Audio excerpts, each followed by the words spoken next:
Robert Downey Jr. is well known for Iron Man, and perhaps in the future as Dr. Doom, but in the 80s he was just another actor who, if not for his dad or his wild lifestyle, almost no one would have known him. From idiot bullies to roles that reflected his life, Robert spent the 80s trying to be part of some success, but it was all in vain. Were the 80s really such a bad and forgettable time for Robert? Or maybe, as often happens, and as Marty McFly would say, we just weren't ready for that. To begin talking about the 80s, we almost have to start in the middle of the decade because in the first half, Robert wasn't very prominent. Between 1980 and 1983, he participated in At the Academy and Baby It's You, but his characters were minor, and you have to pay close attention to even notice him. In 1984 came Firstborn, where he also had a secondary role, but in my perception, it was the first sign of a prototype role that would follow him throughout the decade. Robert played Lee, a friend of the protagonist, but the only important thing here is that he appeared as a carefree and somewhat rebellious young man, and notably with a hairstyle that used an excessive amount of hairspray, even for the 80s. In 1985, he was in Tough Turf, where he also didn't have much screen time. I have two things to say about this movie. First, I was surprised it was available in full on YouTube, thankfully, because I had to struggle to find and watch the others. And second, Robert acted alongside James Spader, who would become important later on. Anyway, Robert was still far from the public eye, and it wasn't until Weird Science that he had more screen time. Not as a protagonist yet, but he was more notable than in all his previous productions. Just like many movies today, in the 80s almost all teenage movies feature two characters, the bullies and the good kids or nerds. Weird Science is an example of this, and as I mentioned, Robert's prototype was solidified here in his first significant role as Ian, a bully on the popular side, in contrast to the protagonists who were the nerds. His role was the typical cliché that didn't require much effort to make it work. The good thing about Weird Science, or maybe the bad thing looking ahead, is that he became friends with Anthony Michael Hall, who helped him get into Saturday Night Live. So he, in a way, was my first Jon Favreau. He was someone who said to me, I'm going to go do SNL, I'm going to get you an audition, and I bet you're going to get yourself on the show too. But why would this be bad? Well, Robert's stint on Saturday Night Live was not the best. In fact, it was quite bad.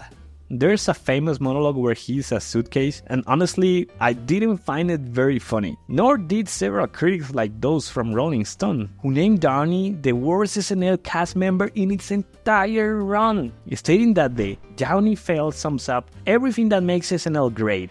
In the end, he and most of the new cast were dismissed and replaced after a year of low ratings and criticism of the new cast's comedic abilities. The following year, he had an incredible opportunity to participate in perhaps one of John Hughes' most famous productions, Pretty in Pink as Ducky. Molly Ringwald, the star of that movie, wanted Downey to play the role, but in the end, John Cryer was chosen.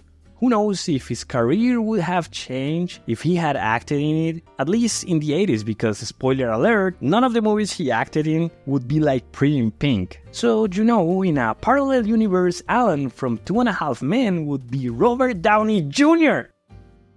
In 1986, he appeared in Back to School with the famous Rodney Dangerfield. Here, he returned to secondary roles and extravagant hairstyles with hairspray. It wasn't until 1987 that we saw him as a protagonist in The Pickup Artist.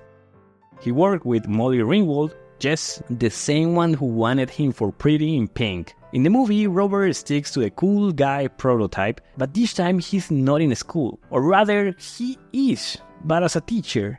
His role is a young man who spends his days collecting phone numbers from women he meets randomly. The first thing I thought was that this type of role wouldn't work today. It would be too cancelable. But as always, I suppose these were different times.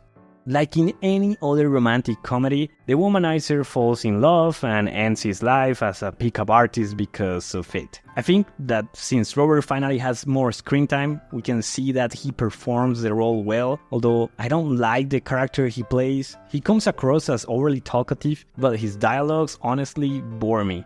And sometimes he takes on a somewhat arrogant attitude. From this point, I see why he was chosen for Tony Stark. It's not the same, but you can already see certain touches. After finishing it, I could only say meh.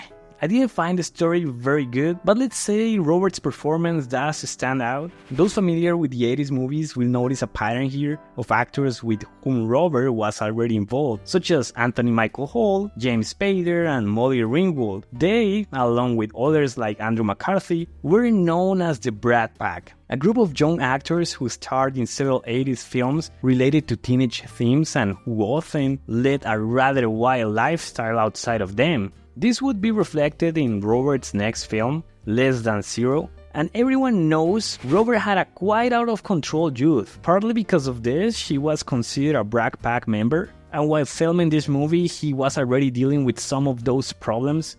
Here he plays Julian, a young man who, after finishing school, finds himself lost in a world of parties and chaos, with only a few friends left trying to help him. Moving away from kind of cheap comedies, Robert takes on a drama that, unlike some previous films, requires him to show more depth and wider range of emotions. I know, but why don't you just give me a break? I just need you to be my father for one cut. Hey, just help me.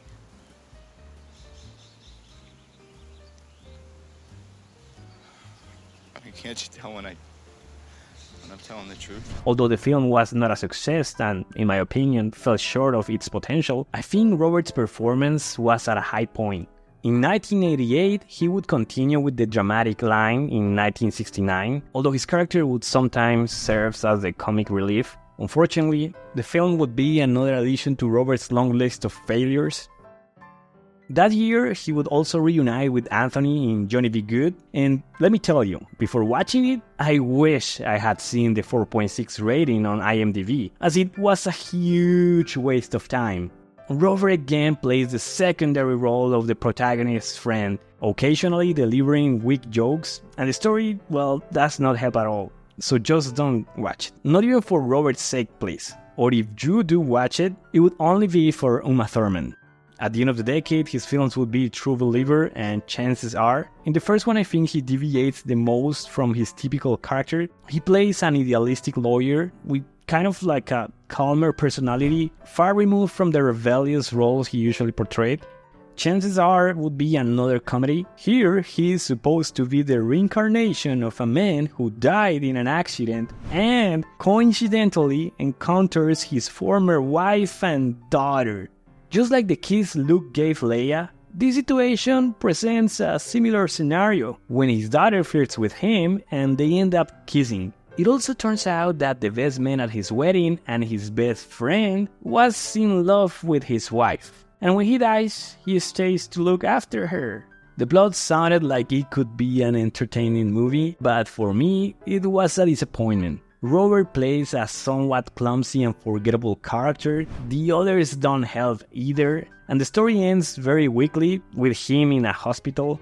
1989, I think, perfectly sums up what the 80s were like for Robert.